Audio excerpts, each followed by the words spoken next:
मेरे प्यारे देशवासियों, आज हम सब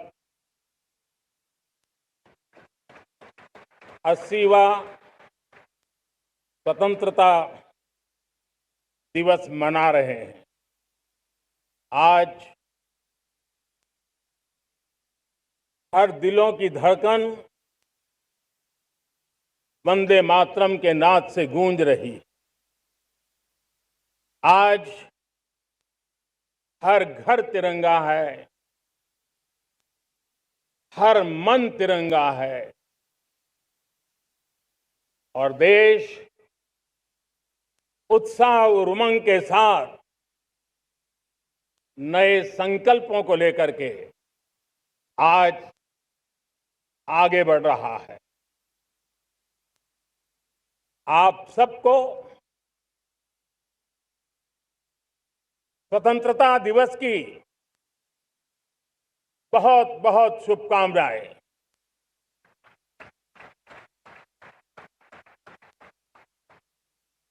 देश आज उन महान सपूतों का पुण्य स्मरण करती है जिन्होंने देश की आजादी के लिए त्याग बलिदान की पराकाष्ठा की। अपने तप, त्याग और बलिदान से आजादी के एकमात्र लक्ष्य को लेकर के अपनी पूरी जिंदगी खपा दी। पूज्य बापू समेत सभी स्वातंत्र्य सेनानियों को बलिदान की महान परंपरा जगाने वाले महान क्रांतिकारियों को आज मैं श्रद्धापूर्वक नमन करता हूं।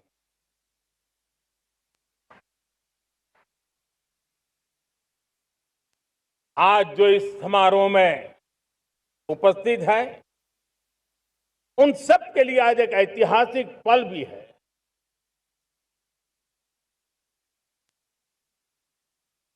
आजादी के बाद 15 अगस्त को लाल किले पर पहली बार वंदे मातरम गूंज रहा है।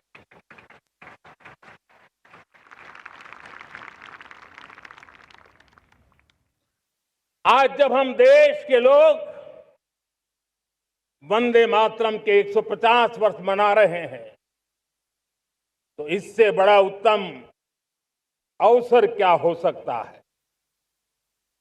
मेरे प्यारे देशवासियों, पिछले दिनों देश के कुछ हिस्सों में बाढ़ का प्रकोप रहा, भूस्खलन का प्रकोप रहा, अनेक परिवार प्रभावित हुए। उनके दुख दर्द को हम भली भांति अनुभव करते हैं। पीड़ित परिवारों को मैं विश्वास दिलाता हूं कि हम और पूरा देश उनके साथ खड़े हैं। मेरे प्यारे देशवासियों, कोई भी राष्ट्र तब महान बनता है, तब अपनी सिद्धियों को प्राप्त करता है जब अपने सपनों, अपने संकल्पों और अपने सामर्थ्य के दम पर आगे बढ़ता है। मेरे देशवासियों, अब छोटे सपनों से चलने वाला नहीं है। हमें बड़े सपने, क्योंकि बड़े सपने हमारी सोच को भी विस्तार देते हैं, हमारी सोच की क्षितिज को विस्तृत करते हैं। हमारे संकल्प दृढ़ होने चाहिए, जब संकल्प दृढ़ होता है तो कठिनाइयों से, आपदाओं के बीच से रास्ते निकालने का सामर्थ्य अपने आप उभर करके आता है। और मेरे प्यारे देशवासियों, हमारे संकल्प भी ऊंचे होने चाहिए, क्योंकि जब सपने ऊंचे होते हैं, संकल्प ऊंचे होते हैं, तो हमारे सामर्थ्य की ऊंचाई भी बढ़ती है, हमारे प्रयासों की ऊंचाई भी बढ़ती है, और तब जाकर के हम सपनों को साकार कर सकते हैं। मेरे प्यारे देशवासियों, आज भारत ने भी एक बहुत बड़ा सपना देखा है, दृढ़ संकल्प के साथ देखा है। नई ऊंचाइयों को छूने के लिए देखा है, और वो सपना है जब आजादी के 100 साल होंगे, 2047 में हम विकसित भारत बना के रहेंगे। 140 करोड़ देशवासियों के पुरुषार्थ से इस लक्ष्य को हमें हासिल करना है।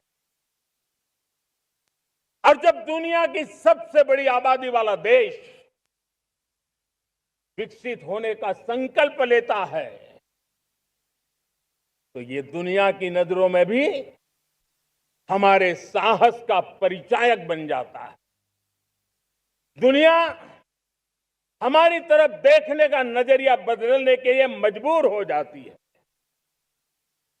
प्यारे देशवासियों, और मैं ऐसे ही नहीं कह रहा हूं, पिछले 12 वर्ष में देश के कोटि कोटि नागरिकों ने, दलित हो, पीड़ित हो, वंचित हो, आदिवासी हो, गांव में रहने वाला हो, शहर में रहने वाला हो, गरीब हो, मध्यम वर्ग का हो, युवा हो, बुजुर्ग हो, नारी हो, पुरुष हो, उत्तर हो, दक्षिण हो, पूर्व हो, पश्चिम हो, हर किसी ने पिछले 12 साल में एक संकल्प के साथ, समर्पण के साथ देश को नई ऊंचाइयों पर ले जाने में हर प्रकार से प्रयास किया है।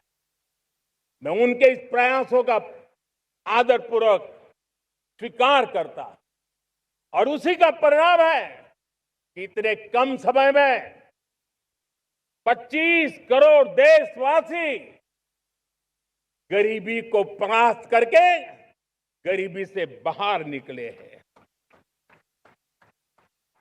इन्हीं देशवासियों का प्रयास का परिणाम है कि हम कभी फ्रेजाइल 5 में गिरे जाते थे। 12 साल के भीतर भीतर हम एक मेजर इकोनॉमी में फास्टेस्ट ग्रोइंग इकोनॉमी बन गए हैं। साथियों, देश आजाद हुआ, बहुत सारे सपने लेकर के आजाद हुआ, लेकिन हम गति नहीं पकड़ पाए, रफ्तार नहीं पकड़ पाए।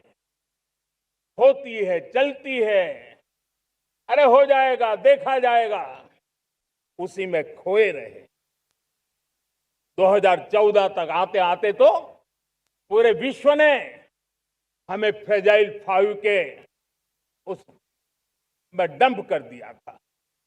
ऐसे समय पिछले 12 साल में भारत ने एक नई रफ्तार पकड़ी, तेज गति से हम आगे बढ़ रहे हैं, और देशवासियों का संकल्प है कि अब 140 करोड़ देशवासियों के संकल्प को, सामर्थ्य को रोकना नामुमकिन है। प्यारे देशवासियों, पिछले 12 वर्षों में डिफेंस प्रोडक्शन करीब 4 गुना, खादी और ग्रामोद्योग का उत्पादन करीब 5 गुना हुआ, इलेक्ट्रॉनिक मैन्युफैक्चरिंग करीब 7 गुना बढ़ा, आधुनिक रेलवे कोच का निर्माण 21 गुना बढ़ा, मोबाइल फोन उत्पादन 33 गुना बढ़ा। इतना ही नहीं, आधुनिक युग को देकर के भी डिजिटल और इनोवेशन की दुनिया में भी हमने अपना परचम लहराया। इंटरनेट यूजर, इंटरनेट कंज्यूमर करीब करीब 4 गुना बढ़े। पेटेंट ग्रांट होने की संख्या 4 गुना बढ़ी। डिजिटल ट्रांजैक्शन 100 गुना बढ़े। सामान्य मानवीय की सुविधाओं की तरफ भी हमने उतना ही गंभीरता से काम किया। हर साल औसतन 15 गुना ज्यादा तेजी से हमने नल से जल कनेक्शन दिए। हर साल औसतन 6 गुनी ज्यादा रफ्तार से लोगों को गैस कनेक्शन दिए। हर साल 4 गुनी रफ्तार से गरीबों के लिए टॉयलेट बनाने का काम किया। हर साल 3 गुना ज्यादा तेजी से गरीबों को घर देने का काम किया। देश ने गवर्नेंस में भी बहुत बदलाव लाया। हजारों की संख्या में कंप्लायंसेस खत्म किए। सैकड़ों की तादाद में पुराने कानून खत्म किए। पिछली शताब्दी के कानूनों से 21वीं शताब्दी की मार्च नहीं हो सकती। हमने आधुनिक इंफ्रास्ट्रक्चर के लिए मेट्रो का विस्तार किया। हमने पब्लिक ट्रांसपोर्ट को ताकत दी। जिस स्पीड से काम, जिस स्केल पर काम किया, ये सब, ये रफ्तार, ये विस्तार, ये अचीवमेंट आजादी के बाद पहली बार पिछले 1 दशक ने देखा है। और जब इतनी सारी सिद्धियां हमारे सामने हो, इतनी तेज गति दिखाई देती हो, देशवासियों का सामर्थ्य पल पल प्रकट होता है, तब तो 2047 में विकसित भारत बनने का संकल्प कभी भी अधूरा नहीं रह सकता है। ये सारे आंकड़े इस बात की गवाही देते हैं कि हम आगे बढ़ने वाले हैं, मेरे प्यारे देशवासियों। लेकिन उसके लिए आत्मविश्वास की जरूरत होती है, आत्मगौरव की जरूरत होती है, और साथ साथ आत्मनिर्भर भारत होना भी बहुत जरूरी होता है। और इसलिए बीते वर्षों में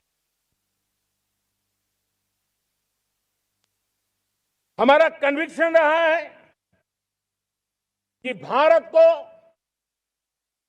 हमें अब दूसरे देशों पर निर्भर रह करके नहीं जीना चाहिए। हमें आत्मनिर्भर बनना चाहिए। दुनिया में बहुत कुछ मिलता है, सस्ता मिलता है, जल्दी मिल सकता है, लेकिन उससे हमारा सामर्थ्य तैयार नहीं होता, न हमारे सामर्थ्य की कसौटी होती है। और इसलिए हमें भी अपनी क्षमताओं को बढ़ाना है। अपने हितों की सुरक्षा हमें खुद को करनी है। और इसलिए आत्मनिर्भर भारत का संकल्प बहुत दृढ़ता के साथ हम लेकर के आगे बढ़ रहे हैं। मेक इन इंडिया, स्वदेशी, वोकल फॉर लोकल, इन सारे क्षेत्रों में आज हर भारतीय का मन जुड़ रहा है। मेरे प्यारे देशवासियों, मैं आपको एक उदाहरण देता हूं सेमीकंडक्टर का। देश आजाद होने के बाद विश्व में तो सेमीकंडक्टर की चर्चा हो चुकी थी, हमारे यहां भी बातें होती थी, लेकिन सेमीकंडक्टर का कोई बड़ा प्लान हम आगे नहीं बढ़ा पाए। और आज स्थिति क्या है? आज की डिजिटल दुनिया में, आज की टेक्नोलॉजी में चिप का महात्म्य हम समझते हैं। कोई भी इलेक्ट्रॉनिक गुड्स होगा, हमारे मेडिकल इक्विपमेंट होंगे, हमारे ट्रांसपोर्ट के रास्ते होंगे, हर किसी में चिप अनिवार्य है। और इस चिप के बिना दुनिया थम जाए ऐसी स्थिति पैदा हो। और इसलिए भारत ने आत्मनिर्भर होने की दिशा में अपना सेमीकंडक्टर प्लांट, बड़ा सेमीकंडक्टर प्लांट, 3 सेमीकंडक्टर प्लांट शुरू हो चुके हैं और मुझे बताया गया है कि वहां जो प्रोडक्शन हो रहा है वो एक्सपोर्ट होना शुरू हो चुका है। और मैं देशवासियों को कहना चाहता हूं, आने वाले 7-8 वर्ष में और 5, 7 या 8 सेमीकंडक्टर प्लांट बहुत ही जल्द शुरू होने वाले। ये आत्मनिर्भर भारत हमें विकसित भारत की दिशा में जाने का महामार्ग देता। मेरे प्यारे देशवासियों, वैसे ही एक चर्चा क्रिटिकल मिनरल की हो रही है। पूरी टेक्नोलॉजी क्रिटिकल मिनरल पर निर्भर है। भारत इसमें भी अपने आप को सुरक्षित करने में जुटा हुआ है। क्रिटिकल मिनरल का लक्ष्य साझा किया जाए। नेशनल क्रिटिकल मिनरल ये हमने लॉन्च किया। बजट में क्रिटिकल मिनरल कॉरिडोर की हमने घोषणा की है। कई देशों के साथ एग्रीमेंट हो रहे हैं। विश्व के कई देश अब इस क्रिटिकल मिनरल के विषय में भारत के पर भरोसा करने लगे हैं। मेरे प्यारे देशवासियों, जैसे सेमीकंडक्टर की बात हो, क्रिटिकल मिनरल की बात हो, वैसे ही जिस टेक्नोलॉजी की दिशा में हम जा रहे हैं, दुनिया जा रही है, उसमें एनर्जी का महत्व और बढ़ता चला जा रहा है।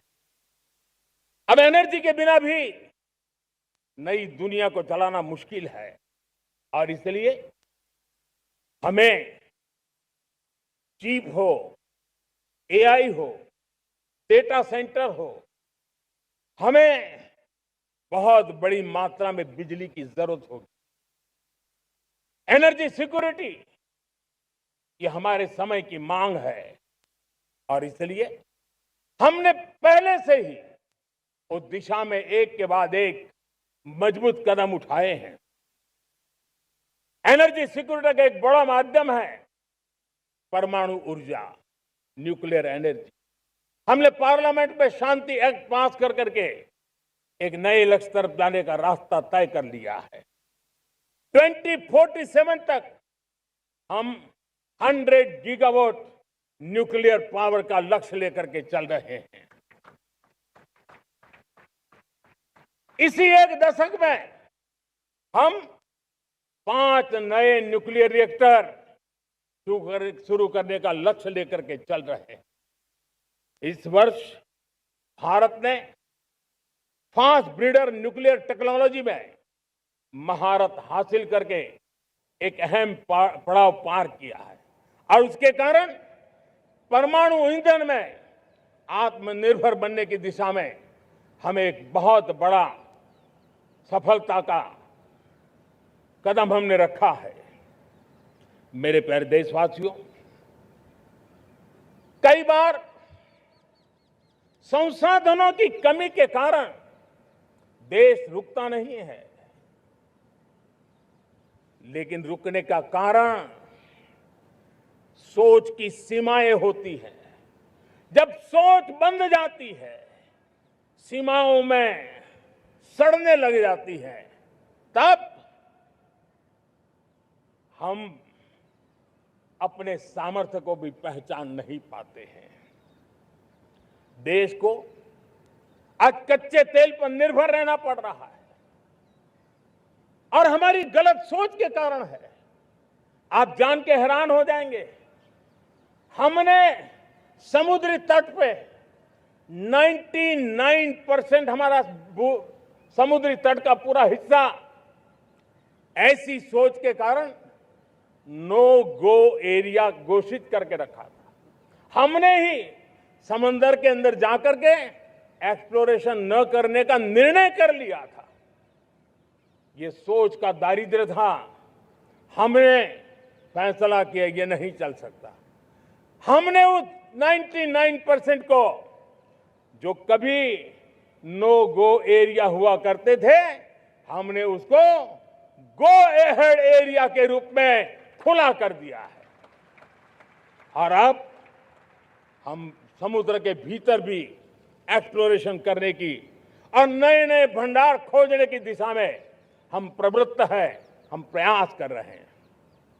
हमने पिछले वर्ष उसी दिशा में एक महत्वपूर्ण कदम रखते हुए समुद्र मंथन की घोषणा की थी और पिछले दिनों हमने 85,000 करोड़ रुपए इस काम के लिए आवंटित करके काम को गति देने का निर्णय कर लिया है। मेरे प्यारे देशवासियों, एनर्जी सिक्योरिटी, इसका मैंने कहा कि हमें ऑल्टरनेट स्रोतों की तरफ भी पूरी शक्ति लगाना बहुत जरूरी है और इसलिए ऊर्जा का सही इस्तेमाल बढ़ाते हुए भारत इसी दिशा में आज तेजी से काम कर रहा है। 2014 से पहले, मतलब आज से 12 साल पहले, हमारे देश में सिर्फ 70 शहरों में पाइप से गैस की व्यवस्था थी, पाइप से गैस डिस्ट्रीब्यूशन होता था। 12 साल में इन 70 शहरों को हमने 700 शहरों तक पहुंचा दिया है। ये होती है रफ्तार, ये होता है विस्तार। 2014 के पहले मुश्किल से 20-22 लाख घरों में पाइप से गैस पहुंचता था। आज 1.25 करोड़ घरों में पाइप से गैस पहुंचाने का काम हो रहा है। 12 वर्ष पहले देश में सोलर एनर्जी की कैपेसिटी सिर्फ 2 गीगावाट थी। 2 गीगावाट, आज 160 गीगावाट हमने प्राप्त किया है लक्ष्य। मेरे प्यारे देशवासियों, मैं एक और जानकारी देता। हमने इसका लाभ देश के मध्यम वर्ग को, सामान्य परिवार को मिले, इस तरफ भी उतना ही ध्यान केंद्रित किया। हमने पीएम सूर्यघर मुफ्त बिजली योजना चालू की और आज मुझे संतोष है कि इतने कम समय में 50 लाख घरों का सोलर एनर्जी का काम हम आंकड़ा पार कर चुके हैं। तेजी से चल रहा है और उसके कारण हजारों घरों का बिजली बिल 0 हो गया है। हजारों घर अपनी बिजली का उपयोग करने से अतिरिक्त बिजली आज बेच करके कमाई कर रहे हैं। हर परिवार को हम इस काम के लिए 80,000 रुपया सरकार की तरफ से एक एक परिवार को मदद दी जा रही है, तब जाकर के हम इस काम को पूरा कर रहे हैं। मेरे प्यारे देशवासियों, आपको जानकर के हैरानी होगी, ये जो हमारी रेलवे है उसका इलेक्ट्रिफिकेशन का काम हमारे देश में 1925 में शुरू हुआ था।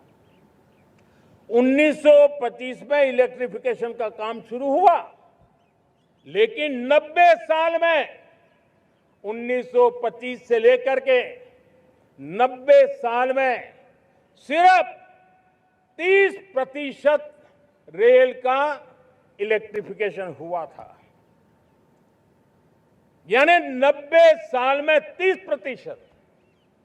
हमारी रफ्तार देखिए, लक्ष्य को पाने के लिए हमारी दौड़ देख लीजिए।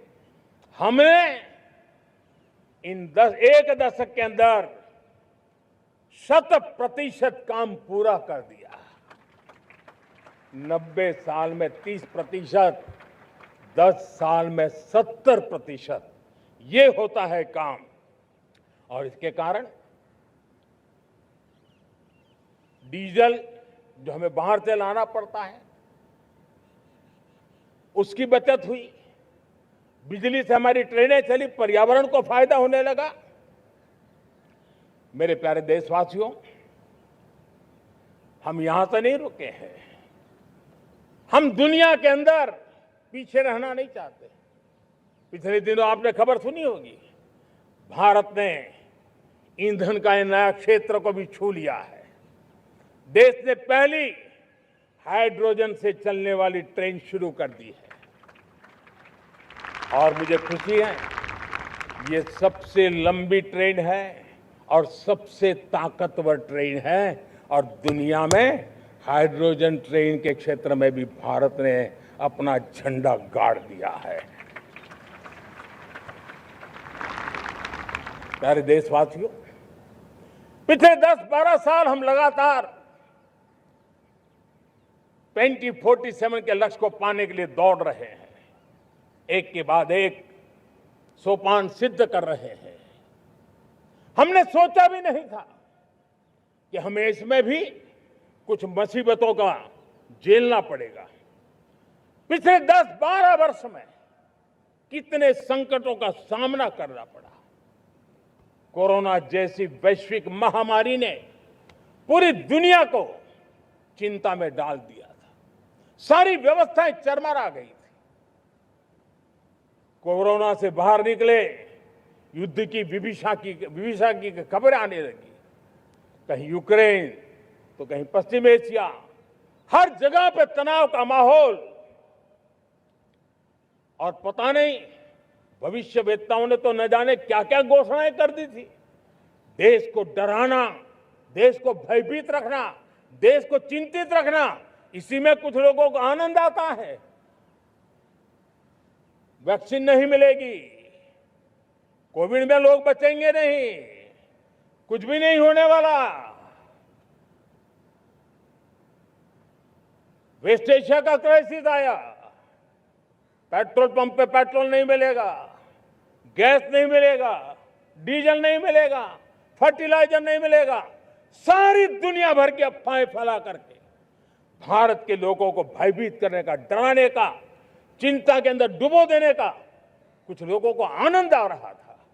लेकिन देश ने देख लिया कि पिछले 10-12 साल की सुविचारित योजनाएं रंग ला रही है और हम इतने बड़े संकट के बावजूद भी नागरिक देवो भव के मंत्र को लेकर के जीते हुए भारत ने जो तैयारियां की थी, एक के बाद एक कदम उठाया था।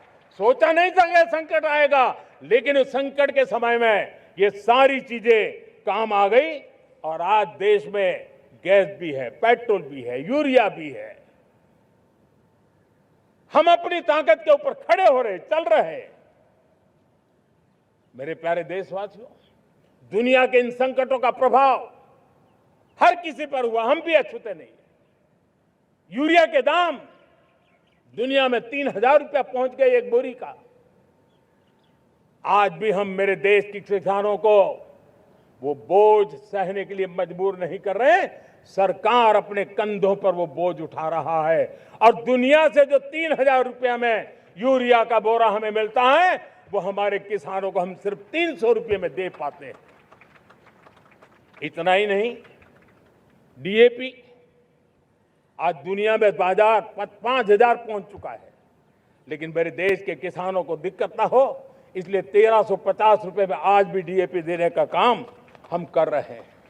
मेरे प्यारे देशवासियों, एक समय था जब मैं आत्मनिर्भरता की बात कर रहा था तो कुछ लोग, एयर कंडीशन चैम्बर में बैठ करके सोचने वाले लोग हमें बता रहे थे ग्लोबलाइजेशन का क्या होगा।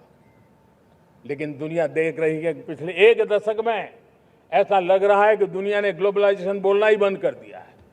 जहां से ग्लोबलाइजेशन की आवाज आती थी वो बंद सुनाई नहीं देती है।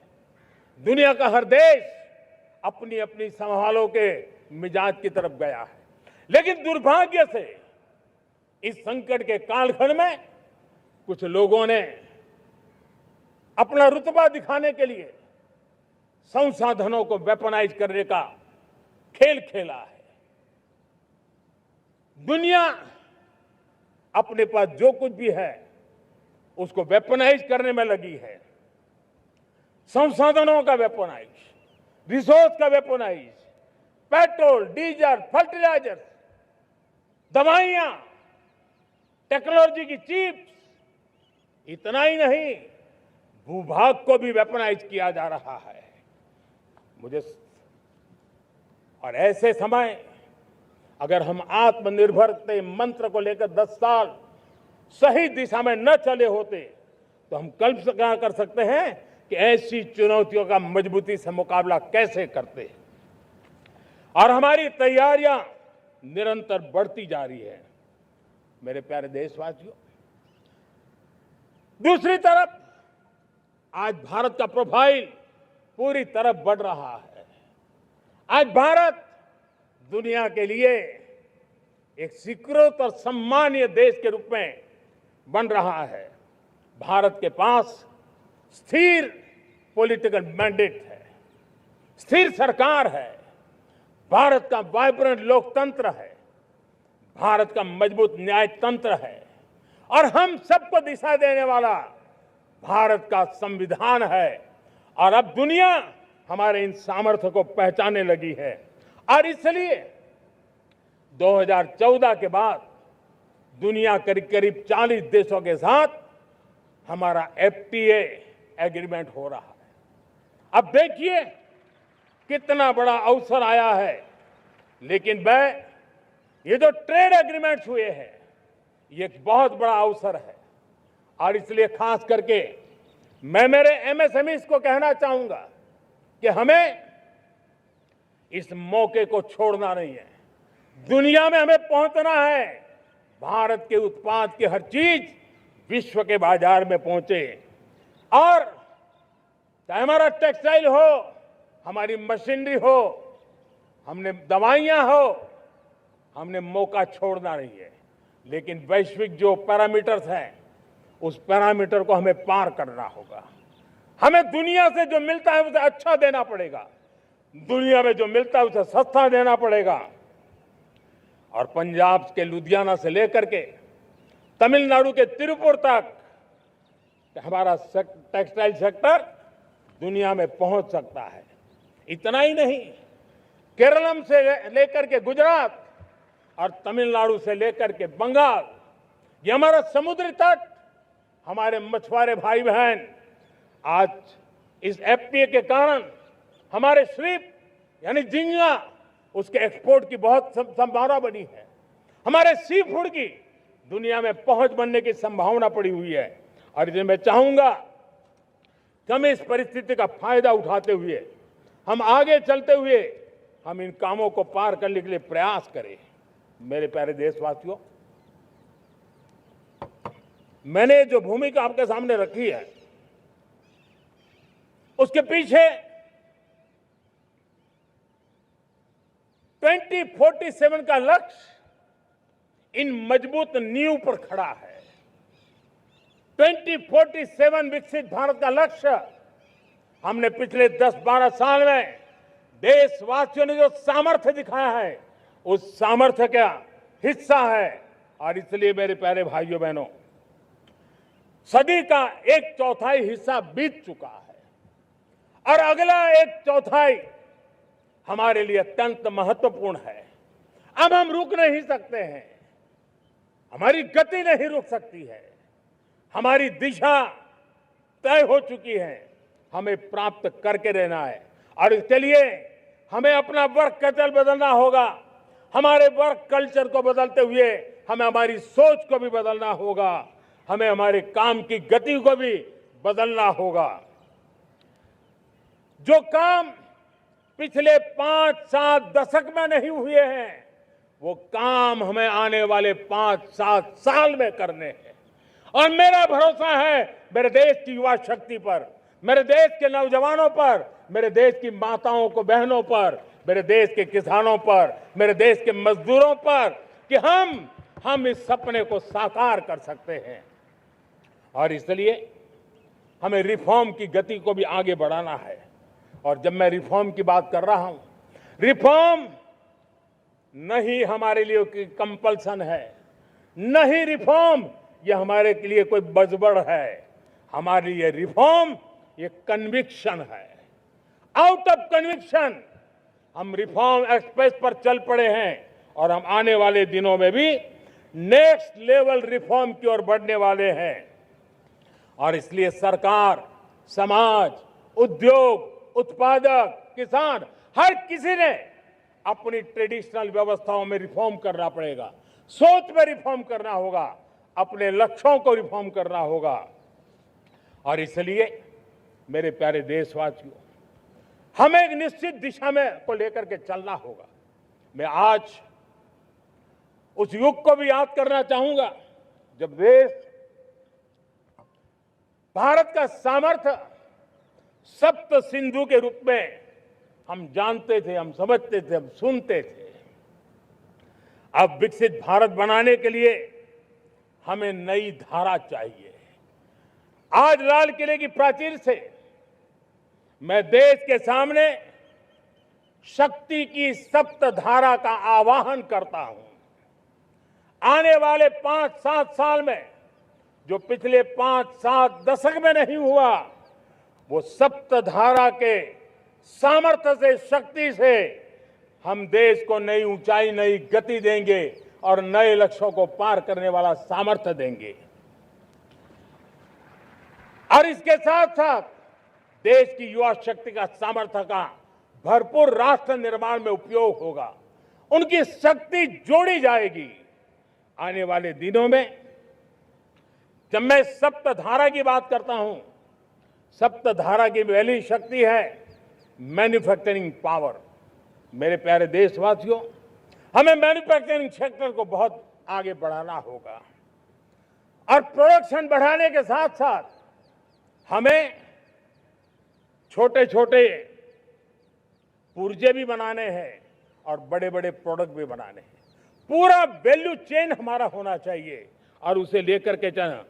हमें कंपोनेंट भी चाहिए और हमें कंप्लीट मैन्युफैक्चरिंग भी चाहिए, कंप्लीट प्रोडक्ट भी चाहिए। डिजाइन से लेकर मैन्युफैक्चरिंग तक भारत को ग्लोबल सप्लाई चेन का भरोसामंद केंद्र बनना होगा। इसके लिए मैं 3 चीजों पर विशेष जोर देना चाहता हूं। मैन्युफैक्चरिंग के क्षेत्र में जो मेरे भाई बहन हैं, ये समय का ये अवसर है, इस अवसर को जाने मत दें। और इसके लिए हमें कॉस्ट, क्वालिटी और स्केल, इसके विषय में वैश्विक मानदंडों से खरा उतरना पड़ेगा। हमारी फैक्ट्रीज कॉम्पिटिटिव हो, हमारे प्रोडक्ट्स यूजर फ्रेंडली हो, हमारा पैकेजिंग दुनिया के लोगों को लुभावने वाला हो, आकर्षित करने वाला हो, हमारा जीरो डिफेक्ट प्रिसिजन मैन्युफैक्चरिंग, ये हमारी पहचान बनना चाहिए। हर मैन्युफैक्चरर, हर एंटरप्रेन्योर, हर एमएसएमई से मैं कहना चाहता हूं, ग्लोबल मार्केट में हमारी पहचान विश्वसनीयता और गुणवत्ता के आधार पर होनी चाहिए। क्वालिटी के संबंध में नो कॉम्प्रोमाइज, और इसलिए हमारा मंत्र क्वालिटी, क्वालिटी, क्वालिटी होना चाहिए। यही हमारा ग्लोबल ब्रांड वैल्यू बनेगा। मेरे प्यारे देशवासियों, इस सप्तधारा की दूसरी शक्ति है कृषि और फूड प्रोडक्शन, फूड प्रोसेसिंग। हमें इस दिशा में आगे बढ़ना होगा। हमारे किसानों ने, अब दुनिया के बाजार खुल चुके हैं, एफपीए के कारण हमें एक बहुत बड़ा मार्केट मिल रहा है। हमें वहां पहुंचना है, हमें उस जगह को हाथ लगाना है। हमें खेत से लेकर एक्सपोर्ट मार्केट की ओर जाना होगा। हमारे पारंपरिक खान पान हो, हमारे मिलेट्स हो, हमारे मसाला हो, हमारे फल हो, फूल हो, क्या कुछ नहीं है हमारे पास, वो ग्लोबल ब्रांड्स बनने चाहिए। हमारे किसान केमिकल फ्री खेती को बल देंगे, दुनिया में इनकी मांग और बढ़ने वाली है। और जो ग्लोबल पैरामीटर्स के अंदर हर प्रकार से सिद्ध होने वाले हमारे एग्रो प्रोडक्ट होंगे, तो दुनिया में हम आसानी से पहुंच पाएंगे। मेरी सप्तधारा की तीसरी शक्ति है टेक्नोलॉजी और इनोवेशन। मेरे प्यारे देशवासियों, आज जमाना एआई का है, क्वांटम का है, स्पेस का है, रोबोटिक्स का है, डेटा सेंटर्स का है। पूरी तरह एक नया क्षेत्र खुल चुका है और इमर्जिंग टेक्नोलॉजी ये भी हर पल हमें चुनौती दे रही है। और इसलिए देश को दुनिया के लिए मार्केट नहीं बना देना, हमें इनोवेशन का हब बनना है। हमने यूपीआई और डिजिटल पब्लिक इंफ्रास्ट्रक्चर में लोहा मनवा लिया है, हमारी ताकत का परिचय करवा दिया है। अब भारत को डिजिटल पब्लिक टेक्नोलॉजीज उसको भी दुनिया के कोने कोने तक पहुंचाना है। भारत को नेक्स्ट जनरेशन कम्युनिकेशन टेक्नोलॉजी में लीड करना है। मेड इन इंडिया 6G हर कोने में पहुंचे, ये हमारा लक्ष्य होना चाहिए और हमें उसमें तेजी करनी चाहिए और इसके लिए हमारा प्रयास कम नहीं होना चाहिए। सप्तधारा की चौथी शक्ति है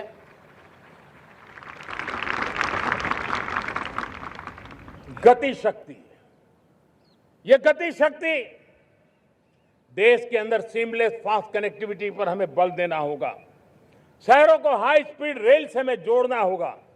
मॉडर्न हाईवे चाहिए, इनलाइन वाटरवेज चाहिए, एयरपोर्ट चाहिए, मल्टी मॉडल लॉजिस्टिक की व्यवस्था चाहिए। हमें पोर्ट को सिर्फ सामान उतारना चढ़ाने की जगह नहीं, दुनिया के शिप्स आकर के लंगर हो जाए इतना नहीं, हमें हमारे पोर्ट्स को पोर्ट लेड डेवलपमेंट ग्रोथ की दिशा में हमें आगे बढ़ना होगा। हमारी पांचवी शक्ति है सप्तधारा की, वो है रक्षा शक्ति।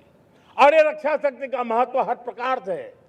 मेरे प्यारे देशवासियों, डिफेंस में आत्मनिर्भर होना अब भारत ने अनुभव कर लिया, दुनिया ने अनुभव कर लिया है, इसके बिना कोई चारा नहीं है। विश्व जब अपनी अपनी ही सोच रहा है, तब भारत विश्व के लिए बाजार बन करके नहीं रह सकता है। हमें डिफेंस के क्षेत्र में आत्मनिर्भर होना होगा। Next generation defence technology develop करके हमें ग्लोबल सप्लायर बनने की दिशा में हमें लक्ष्य लेकर के चलना है। हमें ड्रोन, काउंटर ड्रोन सिस्टम को विकसित करना होगा और हाइपरसोनिक डिफेंस टेक्नोलॉजीज, उस पर हमें लीडरशिप लेनी होगी। साथियों, साइबर सुरक्षा भी आज हर घर के लिए एक समस्या बन रही है। वो भी एक रक्षा का क्षेत्र है जिसमें हमारे युवाओं की जो सामर्थ्य है, उस सामर्थ्य का उपयोग हम देश के और दुनिया के लिए कर सकते हैं। हमारी सप्तधारा की छठी शक्ति है ग्रीन इकोनॉमी, ब्लू इकोनॉमी, जो ग्रीन जॉब को भी जन्म देती है। हमें green hydrogen, renewable energy, energy storage, green mobility, green manufacturing in global scale हमें पा करके रहना है। हमें दुनिया जब ग्लोबल वार्मिंग की चर्चा करती रहती है, हम रास्ते खोजते रहते हैं, हम समस्याओं का समाधान दे रहे हैं और भारत ये ग्रीन मूवमेंट का बहुत बड़ा सामर्थ्य लेकर के चलिए। भारत के पास ब्लू इकोनॉमी के लिए भी बहुत बड़ा अवसर है। बहुत बड़ा लंबा हमारा कोस्ट लाइन है। ब्लू इकोनॉमी के लिए बहुत बड़े अवसर है। फिशरीज है, कोस्टल टूरिज्म है, ओशन टेक्नोलॉजी है। ऐसे कितने ही क्षेत्र हैं जिसमें हम आगे बढ़ सकते हैं। मेरे प्यारे देशवासियों, भारत सप्तधारा की जब बात करके लेकर चला है, तब हमारी सातवीं धारा है और दुनिया के लिए इसका अपना भी एक महत्व है और वो है भारत का सॉफ्ट पावर। भारत के सॉफ्ट पावर की ताकत है। आज योग ने पूरी दुनिया को भारत के साथ जोड़ के रखा हुआ है। योग दुनिया के लिए एक ऊर्जा बनता जा रहा है, भारत के लिए विश्वास का बड़ा कारण बनता जा रहा है। जिस भारत के पास आस्था के केंद्र हो, जिस भारत के पास आयुर्वेद हो, जिस प्रकार से भारत के पास होलिस्टिक हेल्थ केयर की व्यवस्था हो, हील इन इंडिया का मूवमेंट हो, हम दुनिया के अंदर हमारे सामर्थ्य को लेकर के जा सकते हैं। हैंडीक्राफ्ट हो, संस्कृति हो, हमारी फिल्में हो, हमारा क्रिएटिव वर्ल्ड हो, वीएफएक्स हो, हमारा एनिमेशन हो, हमारी गेमिंग हो, डिजिटल कंटेंट हो, क्रिएटिव वर्ल्ड के अंदर भारत अपना रुतबा दिखा सकता है। हमने उसको वैश्विक सामर्थ्य के रूप में विकसित करना होगा। आज भारत ने वेव समिट को एक बहुत बड़ी ताकत दी है। दुनिया धीरे धीरे भारत का ये जो world audio visual and entertainment summit है, उसकी राह देखता रहता है और वो भारत के सॉफ्ट पावर को, भारत के क्रिएटिव दुनिया को परिचित करेगा।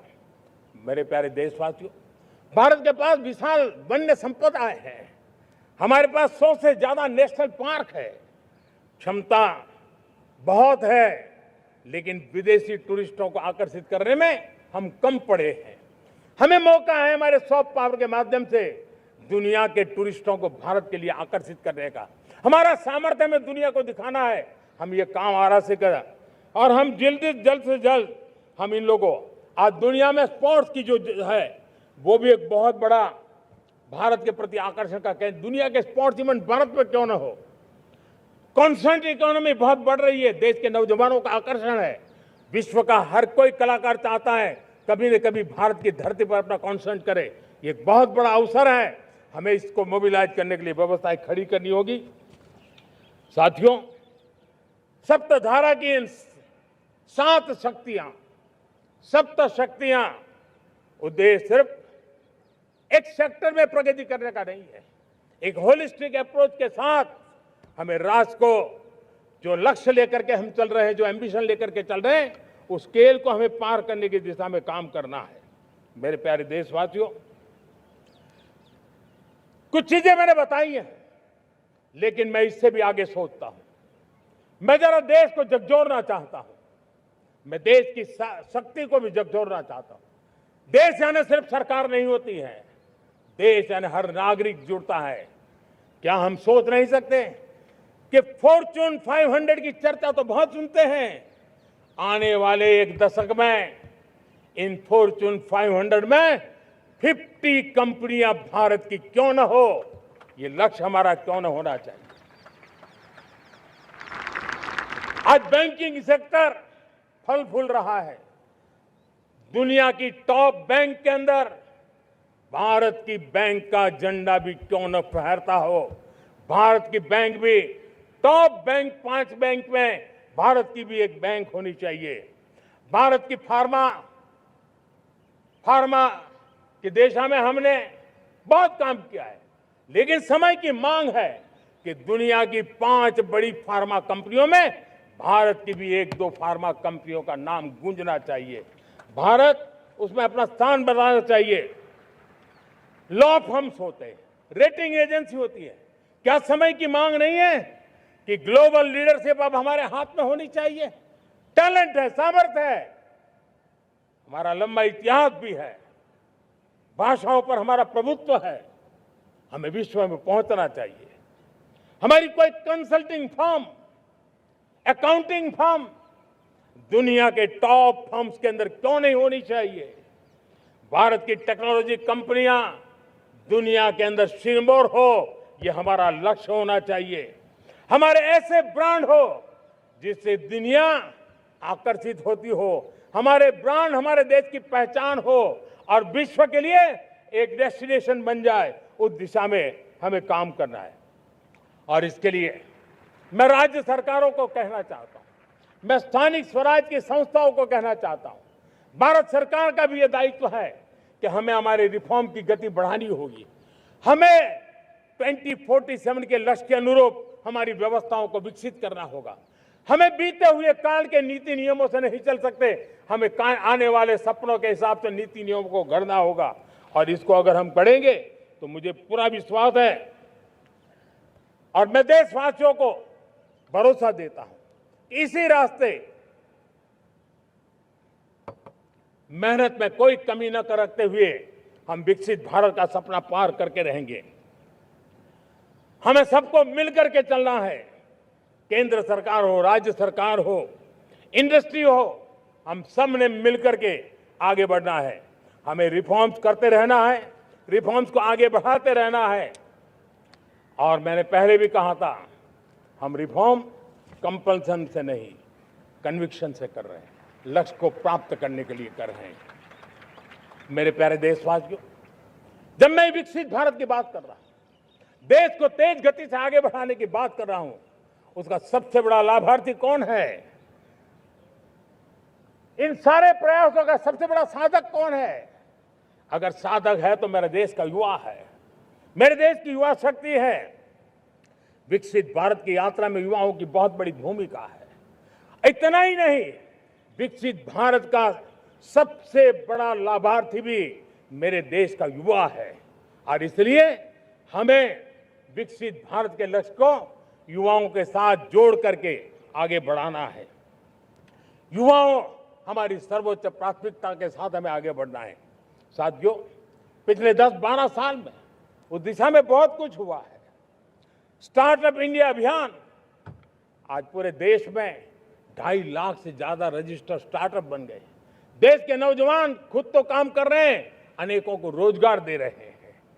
1 लाख करोड़ रुपया इनोवेशन फंड भारत सरकार ने घोषित किया है। मैं देश को, नौजवानों को कहना चाहता हूं, आप अपने सपनों को लेकर के आइए, संसाधनों की कमी नहीं रहने देंगे। 1 लाख करोड़ रुपया आपके दिल दिमाग को सामर्थ्य देने का एक व्यवस्था हमने कर दी है। रिसर्च के नए अवसर मिले, डिजिटल इंडिया के नए सस्ते डेटा, ये युवाओं को सशक्त किया। दुनिया में सस्ता डेटा कहीं है तो भारत की धरती पर है, और देश के नौजवानों को उसने नई ताकत दी है। स्किल इंडिया हमने नेशनल प्रोग्राम बनाया है। स्पेस सेक्टर को हमने ओपन कर दिया। नेशनल ड्रोन पॉलिसी हमने बनाई है। खेलो इंडिया पॉलिसी बनाई है। 35 वर्षों तक एजुकेशन पॉलिसी नहीं थी, नई एजुकेशन पॉलिसी लेकर के आए हैं, और इसका फायदा मिडिल क्लास के परिवारों को हुआ है। साथियों, 2004 से 14 आंकड़ा मुझे देना चाहिए आपको। 2004 से 14 हमारे देश में 350 से भी कम यूनिवर्सिटी थी, और आज 10-12 साल के भीतर भीतर करीब 650 नई यूनिवर्सिटी जुड़ चुकी है। करीब 1000 का आंकड़ा हम पहुंच रहे हैं। 2014 के पहले मेडिकल की सिर्फ 400 सीटें हुआ करती थी, आज करीब 850 सीटें मेडिकल की हो रही है। इतना ही नहीं, अब विदेशी यूनिवर्सिटी भी भारत की धरती पर आ रही है। भारत के अंदर विदेशी यूनिवर्सिटी की डिग्री मेरे नौजवान को मिले, इसका प्रबंध भी हो चुका है।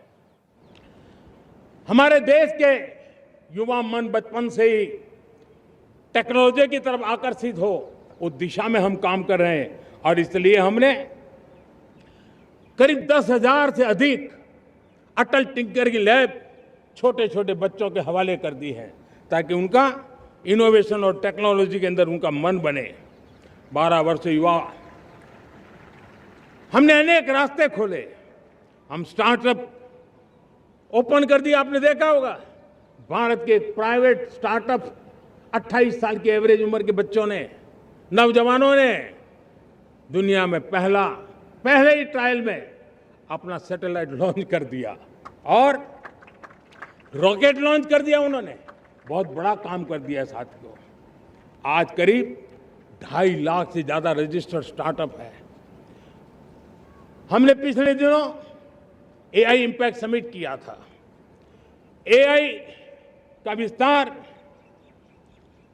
बहुत तेजी से बढ़ रहा है। लाल किले से मैं देश के नौजवानों के लिए घोषणा करना चाहता हूं।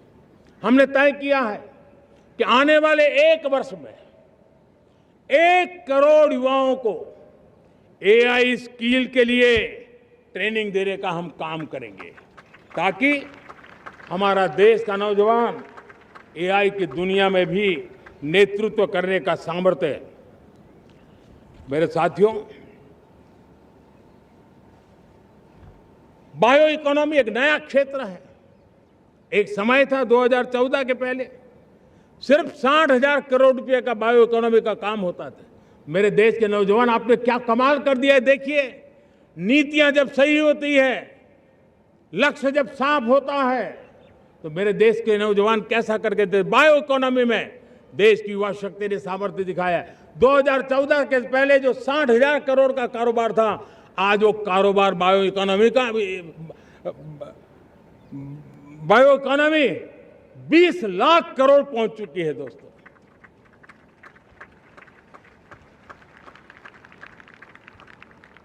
दो 2009-10 का कालखंड था, सिर्फ 25 लाख इलेक्ट्रिक व्हीकल हमारे देश में बिके थे। 1.5 लाख इलेक्ट्रिक व्हीकल बिके थे 2009-10 में। 1.5 लाख इलेक्ट्रिक व्हीकल। इस 25-26 में 25 लाख इलेक्ट्रिक व्हीकल बिके हैं। मेरे प्यारे देशवासियों, एविएशन सेक्टर भी मेरे नौजवानों के लिए बहुत तेजी से आगे बढ़ रहा है। नए एयरपोर्ट, नए रूट, नए नए रोजगार के अवसर बना रहे हैं। मेंटेनेंस, ओवरहॉलिंग, इसके भी कारण देश में बहुत बड़ी मात्रा में स्किल मैन पावर को काम मिल रहा है। मेड इन इंडिया हवाई जहाज बनाने की दिशा में हमने सफलता पाई है। Made in India defence transport aircraft C295 already अपनी उड़ान भर चुका है, सफल उड़ान भर चुका है। ये देश के नौजवानों के लिए, मेरे साथियों, ड्रोन ने भी बहुत बड़ा काम किया है। स्वामित्व योजना, गांव में ड्रोन से स्वामित्व योजना सफल हो रही है। करीब 3.25 करोड़ परिवारों को स्वामित्व योजना का लाभ मिला है और इसके कारण 140 लाख करोड़ रुपए जैसी संपत्ति अनलॉक हुई है, जिसके कारण बैंक से लोन मिल सकता है, लोग अपना कारोबार कर सकते हैं। मेरे प्यारे देशवासियों, हमारे मध्यम वर्गीय परिवारों के सामने एक बहुत बड़ा बोझ बन चुका है कोचिंग क्लासेस की स्पर्धा। हर माँ बाप को लग रहा है कि कोचिंग क्लास में बच्चे को नहीं भेजा तो हम प्रतिष्ठित परिवार नहीं है। इन गरीब और मिडिल क्लास परिवारों की हम चिंता करते हुए हजारों करोड़ रुपए का उनका खर्च है वो भी बचे, बेटे भी अपने आसपास रह सके, उनकी देखभाल हो सके, परिवार पर आर्थिक बोझ न आए। और इसलिए हमने युवाओं के लिए विभिन्न परीक्षाओं की फ्री ऑनलाइन कोचिंग हमने करने का निर्णय किया है। डिजिटल पब्लिक इंफ्रास्ट्रक्चर है, हमारे पास उत्तम टैलेंट है, टीचर्स हैं, उन संसाधनों को जोड़ करके हम देश के नौजवानों को फ्री कोचिंग देने का एक पूरा नेटवर्क हम खड़ा करने वाले हैं। मेरे प्यारे देशवासियों, मैं हमेशा कहता आया हूं, जो खेले वो खिले। जब मैं खेले वो खिले की बात कर रहा हूं, तब मेरे प्यारे देशवासियों, आज भारत खेल की दुनिया में अपनी जगह बना रहा है। अब खेल के पोडियम में भारत का राष्ट्रगीत सुनाई देता है, भारत का राष्ट्रगान सुनाई देता है, भारत का तिरंगा झंडा लहराता दिखाई नजर आ रहा है। टॉप्स योजना ने बहुत बड़ी सफलता पाई है। खेलो India games, university games, winter games, beach games, sports infrastructure, sports के लिए कोचिंग, स्पोर्ट्स मेडिसिन, स्पोर्ट्स के लिए न्यूट्रिशन, इन सारे विषयों में भारत अब महारत करने की दिशा में आगे बढ़ रहा है। नौजवानों के लिए पूरा नया क्षेत्र, खिलाड़ी न बन सके तो उसकी सपोर्ट सिस्टम में भी बहुत बड़ा क्षेत्र खुल रहा है। स्पोर्ट्स की दुनिया में भारत का प्रदर्शन बेहतर होता रहा है और हम 2036 में ओलंपिक के मजबूत दावेदार बनकर के आगे बढ़ रहे हैं और 2030 में कॉमनवेल्थ गेम्स को भारत होस्ट करने वाला है। और मेरे साथियों, दुनिया में जो ओलंपिक की खेल होते हैं, करीब 40 प्रकार के गेम होते हैं और करीब 350 साढ़े 350 स्पर्धाएं होती हैं ओलंपिक में। और आपको जानकर के दुख होगा मेरे देशवासियों, मेरे नौजवानों, मैं आपको चुनौती देता हूं, मैं आह्वान करता हूं, मैं आपकी मदद चाहता हूं। 350 जितने स्पर्धाओं में भारत 2/3 खेलों में कहीं होता ही नहीं, हमारी मौजूदगी नहीं होती, हम क्वालिफाई नहीं होते हैं।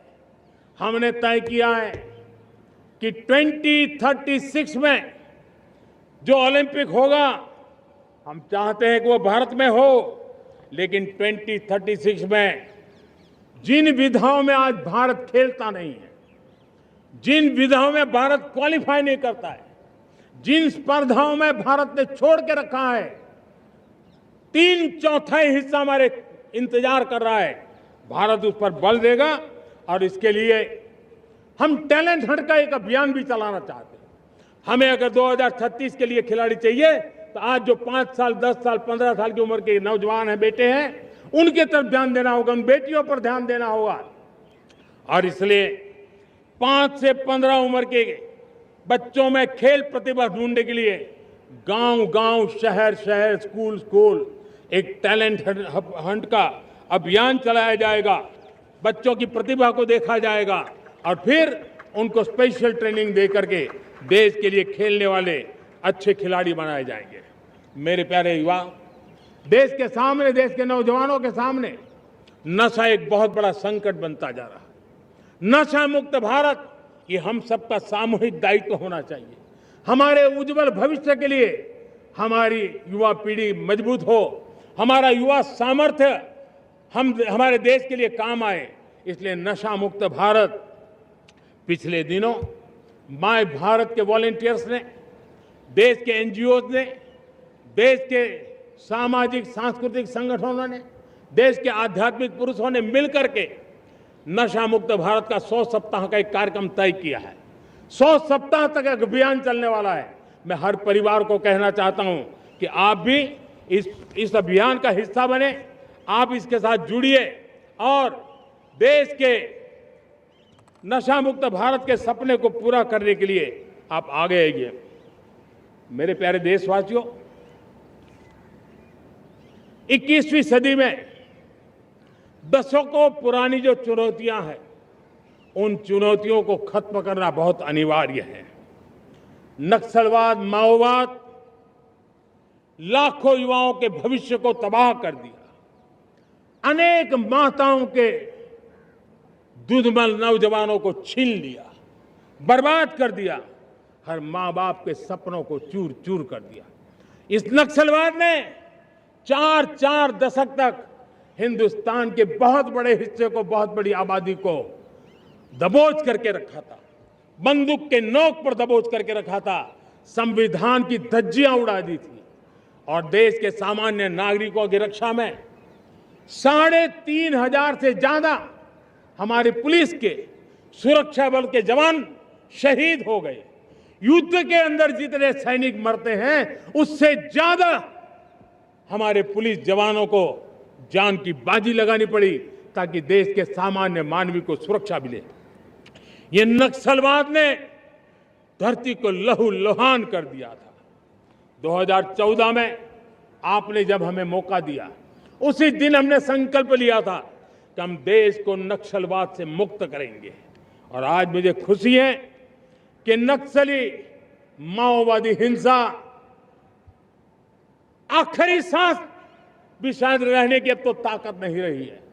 पूरी तरह उसे खत्म करने की दिशा में जहां पर कभी नक्सलवादियों की गोलियां चलती थी, जहां पर कभी धरती रक्त रंजित रहा करती थी, आज उसी नक्सल क्षेत्रों में, उसी इलाकों में नक्सल मुक्त होने के कारण विकास, विश्वास और प्रयास का तिरंगा लहरा रहा है। मेरे प्यारे देशवासियों,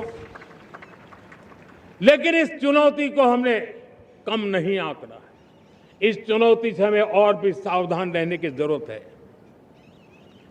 वर्षों तक देश की सत्ता में माओवादी सोच के लोग गलियारों में अपनी जगह बना करके बैठे थे। सरकारी कमेटियों में सलाहकार के रूप में भी ये माओवादी सोच ने नीतियों को प्रभावित किया था। मेरे प्यारे देशवासियों, जंगलों में हमें हथियारी नक्सलों का खात्मा बुलाने में, उस संकट से देश को मुक्त कराने में सफलता मिली है। लेकिन हथियारी नक्सल तो गए, लेकिन दिमागी नक्सल, ये दिमागी नक्सल मौके की तलाश में है, हिंसा अराजकता के वो रास्ते खोज रहे हैं, समाज को गलत राह पर घसीटने के लिए भांति भांति के दांव कर रहे हैं। इन दिमागी नक्सलियों को पहचानना होगा, इन दिमागी नक्सलियों को आइसोलेट करना होगा और राष्ट्र को विकसित राष्ट्र बनाने की मुख्य धारा की ओर देश की युवा पीढ़ी को जोड़ना होगा। मेरे प्यारे देशवासियों, सुरक्षित भारत बनाना हम सबका दायित्व है। चुनौती सीमा के भीतर हो या सरहद से बाहर, भारत हर परिस्थिति के लिए तैयार है। आज युद्ध का नेचर बदल रहा है। अब युद्ध सीमा पर ही होता है, गारंटी नहीं है। आज युद्ध सीमा के अंदर, कहीं रिफाइनरी पे जाकर के, कहीं बैंकिंग सेक्टर को जाकर के, कहीं डेटा सेंटर को जाकर के, एक प्रकार से लड़ाई का नया रूप, इंफ्रास्ट्रक्चर तोड़े जा रहे हैं, फैक्ट्रियां तोड़ी जा रही है। हमने मिशन सुदर्शन चक्र की पिछले सालों घोषणा की थी, बहुत तेजी से उस पर काम चल रहा है। आज डिफेंस एक्सपोर्ट हमारा करीब 50 गुना बढ़ा है। करीब 100 देशों में हमारे अस्त्र शस्त्र पहुंच रहे हैं। वैश्विक पटल पर भारत की प्रतिष्ठा धीरे धीरे बढ़ रही है। बदलते हुए समय में अस्त्र शस्त्र की तरफ काम करना है, सैन्य बलों का सामर्थ्य बढ़ाना है, लेकिन साथ साथ नागरिकों को भी तैयार करना होगा। पिछली शताब्दी के युद्धों के अनुरूप जो सिविल डिफेंस की व्यवस्थाएं हमारे देश में विकसित हुई है, वो कालबाह्य हो चुकी है। और इसलिए मैं आज लाल किले से घोषणा कर रहा हूं कि हम आने वाले दिनों में सिविल डिफेंस का एक वाइब्रेंट नेटवर्क खड़ा करेंगे। आधुनिक व्यवस्थाओं से उनको परिचित कराएंगे। आधुनिक संकटों से नागरिकों को रक्षा करने की क्या व्यवस्था हो सकती है, एक बहुत बड़ा वॉलेंटरी फोर्स सिविल डिफेंस का आधुनिक चुनौतियों को पार करने वाला हम बनाने वाले हैं। मेरे प्यारे देशवासियों, राष्ट्र के निर्माण में आज हमारी बहनों बेटियों का योगदान हम सब के लिए बहुत बड़ा प्रेरणा का कारण बना हुआ है। फाइटर जेट हो या सिविल एविएशन, हमारी बेटियां सबसे आगे दिखाई दे रही है। खेलकूद का मैदान हो, हमारी बेटियां आगे दिखाई दे रही है। स्टेम एजुकेशन में भर्ती होने की प्रक्रिया हो, सबसे ज्यादा हमारी बेटियां आगे दिख रही है। आज सेना में भी एनडीए से जो बेटियां निकली हैं, वो बड़े रौब के साथ देश की सेना का नेतृत्व करने का सामर्थ्य दिखाने लगी है। मेरी बेटियों की ताकत कैसी है। मैं पिछले दिनों साणंद में एक सेमीकंडक्टर प्लांट में गया, वहां आदिवासी बेटियां, देश के अलग अलग कोने से आई हुई बेटियां काम कर रही थी। वो उस गांव से आई थी जिन्होंने पासपोर्ट क्या होता है पता तक नहीं था। वो बेटियां विदेशों में गई, ट्रेनिंग लेकर के आई और आज चिप निर्माण का काम कर रही है। और बड़े कॉन्फिडेंस, मैं जो उनका कॉन्फिडेंस देखा, मैं सचमुच में बहुत प्रभावित हुआ था। आज 3 करोड़ बहनों को हमने लखपति दीदी बनाने का लक्ष्य तय किया था, उसको पार कर लिया था। अब हम 6 करोड़ लखपति दीदी बनाने के लक्ष्य को लेकर के आगे बढ़ रहे हैं। 3 करोड़ नई लखपति दीदी बनना मतलब ग्रामीण अर्थव्यवस्था में बहुत बड़ा बदलाव मातृशक्ति के द्वारा आने वाला है।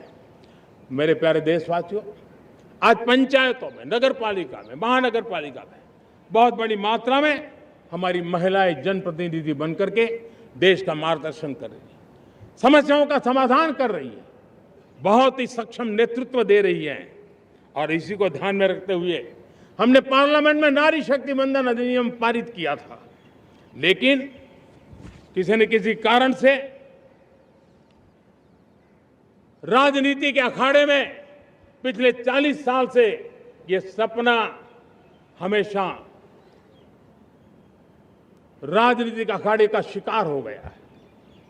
मैं देश के सभी राजनीतिक दलों से आज लाल किले की प्राचीर से तिरंगे झंडे की छाया में खड़े होकर के प्रार्थना करता हूं, आग्रह करता हूं, आइए उन महिलाओं के सामर्थ्य के पुजारी बनिए, उन महिलाओं के सम्मान में आगे आइए और जल्द से जल्द हमारी माताओं बहनों को 33% विधानसभा और लोकसभा में उनको प्रतिनिधित्व मिले। वे भारत की नीति घड़तर के अंदर अपना योगदान दे। समय की मांग है और मैं सभी राजनीतिक दलों से फिर से आग्रह करता हूं, आइए महिला आरक्षण लागू करके महिला सम्मान में आप भी जुड़िए, आप भी यश लीजिए, आप भी क्रेडिट लीजिए, लेकिन मेरी माताओं बहनों को हक दीजिए। मेरे प्यारे देशवासियों, विकसित भारत का संकल्प तभी पूरा होगा जब विकास अंतिम व्यक्ति तक पहुंचेगा। 2014 से पहले सिर्फ 25 करोड़ लोगों के पास सोशल सिक्योरिटी का कवर था, सिर्फ 25 करोड़ के पास। साथियों, पिछले 5-7 दशक में सिर्फ 25 करोड़, हमने एक दशक के भीतर भीतर 100 करोड़ देशवासियों को सोशल सिक्योरिटी का कवच दिया है। आयुष्मान भारत योजना से 70 साल की उम्र के बुजुर्गों से भी आज 5 लाख रुपए तक मुफ्त दवाई की व्यवस्था हो रही है। करोड़ों करोड़ों परिवारों को इसके कारण बहुत बड़ी सुविधा मिली है। और इस आयुष्मान कार्ड के कारण 2 लाख करोड़ रुपया जो दवाई और ऑपरेशन के पीछे खर्च होना था, वो मेरे परिवारों के बच्चे हैं। वो गरीब परिवार है, वो मध्यम वर्ग के परिवार है, उनको इतनी बड़ी। मेरे प्यारे देशवासियों, आज मुझे एक काम के लिए आपकी मदद चाहिए। मैं आप सबसे एक मदद मांग रहा हूं। सभी नौजवानों से मैं चाहता हूं कि आप इसका नेतृत्व करिए। आपका 1 या 2 घंटे देश को बहुत बड़ी शक्ति देने वाले हैं। आपको लगेगा 1-2 घंटे में मैं देश की क्या शक्ति, मैं बताता हूं। आप बहुत बड़ी शक्ति बनने वाले हैं और इसलिए हर घर में वातावरण बने। इन दिनों देश में जनगणना का काम हो रहा है, सेंसस का काम हो रहा है, गिनती चल रही है। और गिनती सिर्फ आंकड़ों से बात बनती नहीं है, उसकी बारीकियों से नीतियां बनती हैं, योजनाएं बनती हैं। देश आगे बढ़ने की अपनी रूपरेखा तैयार करता है और इसलिए सटीक जानकारियां होना बहुत जरूरी है। कभी कभी जो सरकार की तरफ से प्रतिनिधि आते हैं वो इतनी जल्दी में होते हैं, कभी स्पेलिंग एक लिख देते हैं, कभी अलग लिख देते हैं और इसके कारण अल्टीमेट परिणाम हमें सही मिलने में दिक्कतें आती हैं। अब जब टेक्नोलॉजी अवेलेबल है और इस बार निर्णय किया है, आप स्वयं भी जनगणना में अपनी जानकारियां अपने मोबाइल फोन से भर करके दे सकते हैं। बाद में कोई बाबू आएंगे, कोई प्रतिनिधि आएंगे, आपसे चर्चा करेंगे, लेकिन आप परिवार के सब बैठ करके अगर डिजिटली अपना रजिस्ट्री करवा दे, सारी बारीकियां, स्पेलिंग में भी गलती ना हो, कोई भी जानकारियों में गलती ना हो, आप जितनी परफेक्ट जानकारी देंगे देश को आगे बढ़ने में बहुत बड़ी मदद मिलेगी। और इसलिए मैं देश के नौजवानों को कहता हूं कि आप अपने परिवार के लोगों को बिठा करके पूरे फॉर्म को समझिए। पहले कागज पे फॉर्म को भर दीजिए, कोई गलती है तो करेक्ट कर लीजिए और फिर टेक्नोलॉजिकली उसको डिजिटली इसको अपलोड कर दीजिए। आप देखिए इतना बड़ा काम देश कर लेगा और देश का समय और शक्ति सही काम के लिए उपयोग आएगा। और इसलिए मेरे देश के नौजवानों को जनगणना के इस काम में सक्रियता से जुड़ने के लिए मैं आग्रह करता हूं।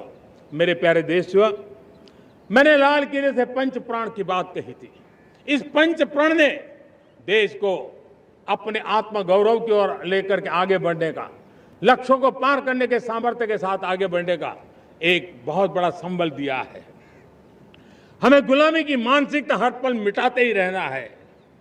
जिस भारत का सपना नेताजी सुभाष चंद्र बोस ने देखा था, बाबा साहब आंबेडकर ने देखा था, पंडित नेहरू ने देखा था, सरदार पटेल, भगत सिंह, सुखदेव राजगुरु ने देखा था, डॉक्टर श्यामा प्रसाद मुखर्जी ने देखा था, भगवान बिरसा मुंडा ने देखा था, ज्योतिबा फुले ने देखा था, उन सब से प्रेरणा लेकर के हम आगे बढ़े। आइए इस संकल्प को हम दोहराए, स्वयं से ऊपर राष्ट्र का हित हो, स्वयं से ऊपर राष्ट्र का हित हो और कर्तव्य ही हमारी पहचान हो। मैं सभी देशवासियों से कहूंगा, समय हमारा है। मैं सभी देशवासियों से कहूंगा, समय हमारा है, अवसर हमारा है, संकल्प हमारा है। आइए सपनों को संकल्प बनाए, संकल्प को सामर्थ्य बनाए और सामर्थ्य को सफलता में बदल के रहें। आइए हर कदम को विकास का कदम बनाएं, कदम से कदम मिलाएं, मन से मन मिलाएं, लक्ष्य से जुड़े रहे, एक दीप से जले दीप हजारों, आओ मिलकर विकसित भारत बनाए। इसी एक भावना के साथ इस मंगल पर्व पर आप सबको अनेक अनेक शुभकामनाएं। मेरे साथ बोलिए, भारत माता की, भारत माता की, भारत माता की, वंदे वंदे वंदे। बहुत बहुत धन्यवाद।